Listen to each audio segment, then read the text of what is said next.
আমাদের প্ল্যান মতোই হয়েছে, আমাদের সব কিছু খুব সুন্দর করে হয়েছে। মানুষের এখানে খেলা চলতেছে, আর্জেন্টিনা ভার্সেস ব্রাজিলের খেলা হচ্ছে। হ্যাঁ, লাইভের টাইমে কারেন্টও চলে গেল, দেখেন কত কি হয়ে গেল, নেট গেল, কারেন্ট গেল। এরকম ভাবে আমাদের বিয়েতে অনেক রকম প্রবলেম হয়েছে, অনেক বাধা আসছে, কারেন্টে অনেক অনেক লাইভ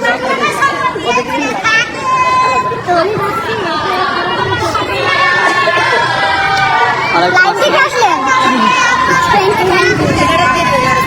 ওকে, আল্লাহ জানে আমাকে তো কিছুই শুনতে পাবো না। আল্লাহ, আচ্ছা যাই হোক, আপু আপনার রুচি তো এত খারাপ জানতাম না। প্লিজ আপু, আমার রুচিতে আপনি কি করবেন? আমার জামাইরে নেবেন? আমার রুচি অনেক ভালো, আপনার রুচির সাথে আমার রুচি মিলে গেছে, তো কি করবেন? আমার জামাইরে নেওয়ার জন্য খুব ইচ্ছা। টু বি অনেস্ট, স্মৃতিরে আমার প্রত্যেকদিনই ভালো লাগছে, আর ডিফারেন্ট ওয়েতে একটা মানুষকে দেখতে পাইছি, তো আমার খুব ভালো লাগছে। ওর তো ডিফারেন্ট লুকে আসছে, সামটাইমস ট্রেডিশনাল, সামটাইমস ডিফারেন্ট।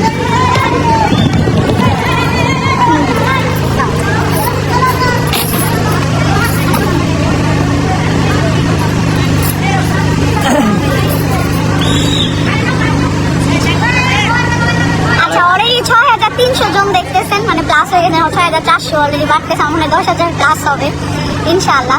তাহলে শুরু থেকে আসলে একটা জিনিস কি, আমাদের নিয়ে অনেক রকম কন্ট্রোভার্সি হয়েছে আমাদের লাইফে। আমাদের শুরু থেকে আমরা কন্ট্রোভার্সি ফেস, অনেক রকম ফেজ আমরা কিন্তু পার করে আসছি, অ্যান্ড সবসময় ডিফারেন্ট টাইপ। আমরা যখন বিয়ে করে আমরা হাইডে রেখেছিলাম, এটা নিয়ে অনেক কন্ট্রোভার্সি হয়েছে যে মানুষ, ইভেন তো আমরা ইনডাইরেক্টলি মানুষকে বোঝাইছি আমরা হচ্ছে বিবাহিত, তারপরেও মানুষ কিন্তু আমাদের অনেক রকম অনেক ওয়েতে আমাদেরকে খুব মানে হাসা করছে, ট্রোল করছে ফেসবুকে, যারা লিভিং এ থাকছে বা লিভিং প্রমোট করতেছে। আমার ফ্যামিলি এখন পর্যন্ত কেউ বলতে পারবে না যে আমার ফ্যামিলির একটা মানুষ আপনারা দেখেছেন সোশ্যাল মিডিয়াতে। আমার ফ্যামিলি অনেক ধার্মিক, অনেক, যা দেখছেন সব এআই। হ্যাঁ, যা দেখেছেন সবই এআই বানাইছে, না অন্য কাউকে বানায় দিচ্ছে, অন্য কাউকে অনেক কিছু বলে ফেলছে, ননদ হয় এই হয় সে হয়, আসলে কেউই না। আমার ননদ, আমার শ্বশুর শাশুড়ি কেউ ক্যামেরা ফেস এখনো পর্যন্ত হয় নাই। ইয়েস, ইনশাআল্লাহ হবেও না।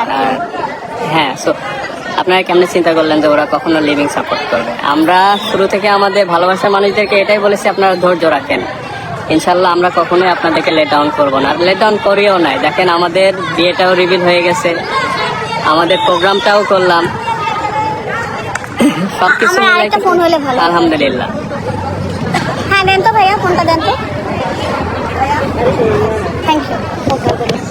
ওকে, আচ্ছা, তারপরে হচ্ছিল আমাদের প্রোগ্রামের শুরু থেকে আপনাদের অনেক প্রবলেম ছিল, বিশেষ করে আমার প্রোগ্রামের প্রথম দিন আবির করেছে। আবিরে কেন এই ড্রেস ছিল? আবিরের ড্রেসটা আমার 1 বছর প্লাস আর কি আগেই ঠিক করা, মানে 1 বছর আগে। আপনারা হয়তো বা মনে আছে নাকি জানি না, এর আগে আমরা কিন্তু প্রোগ্রাম করার প্ল্যান নিয়েছিলাম।